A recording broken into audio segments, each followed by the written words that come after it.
दोस्तों, ये कहानी एक गरीब किसान की बेटी सोफिया की है। आज उसकी 12वीं बोर्ड परीक्षा का रिजल्ट आया है।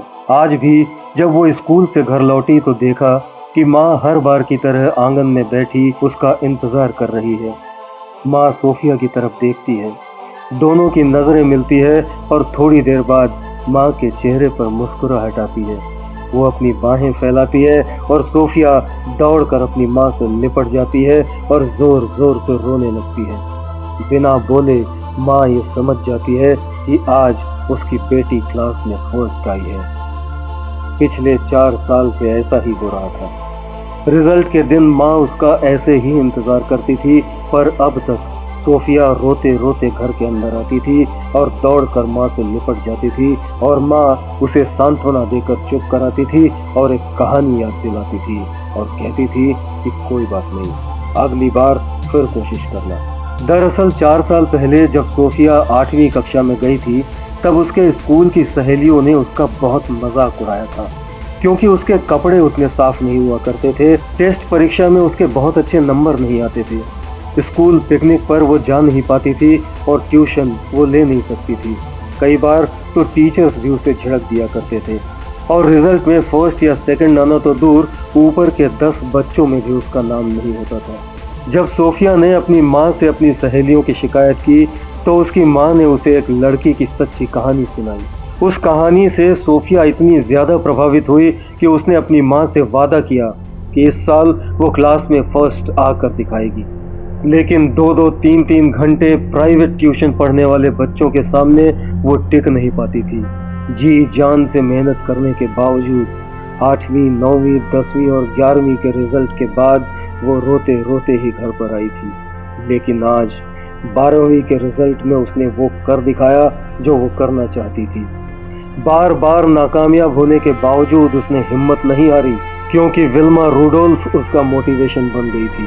विल्मा रुडोल्फ वही लड़की थी जिसकी सच्ची कहानी सोफिया की माँ ने उसे 4 साल पहले सुनाई थी। विल्मा रुडोल्फ का जन्म भी ऐसे ही एक गरीब परिवार में हुआ था। जब वो 4 साल की थी तभी डबल न्यूमोनिया और काला बुखार की वजह से उसे पोलियो हो गया था। डॉक्टर्स ने तो कह दिया था कि वो कभी चल फिर नहीं पाएगी, पर विल्मा की माँ ने उसकी हिम्मत बढ़ाई और उसे भरोसा दिलाया कि अगर वो चाहेगी तो कुछ भी कर सकती है। माँ की बातें सुनकर विल्मा ने कहा कि वो दुनिया की सबसे तेज धाविका बनना चाहती है। उसे चलने के लिए पैरों में ब्रेसेस पहनने पड़ते थे, पर 9 साल की होते होते उसने ब्रेसेस उतार फेंके। अपने कमजोर पैरों के दम पर ही उसने चलना फिरना शुरू कर दिया। जब वह 13 साल की हुई तब जिंदगी की पहली रेस में उसने हिस्सा लिया। भले ही उस रेस में वो लास्ट आई, पर उसके लिए उस वक्त वो पोजीशन नहीं, वो एक्शन इम्पोर्टेंट था। वो एक के बाद एक रेसेस में हिस्सा लेती रही और एक दिन ऐसा आया जब वो रेस में फर्स्ट आई। विल्मा लगातार दुनिया की सबसे तेज धाविका बनने का सपना देखती रही।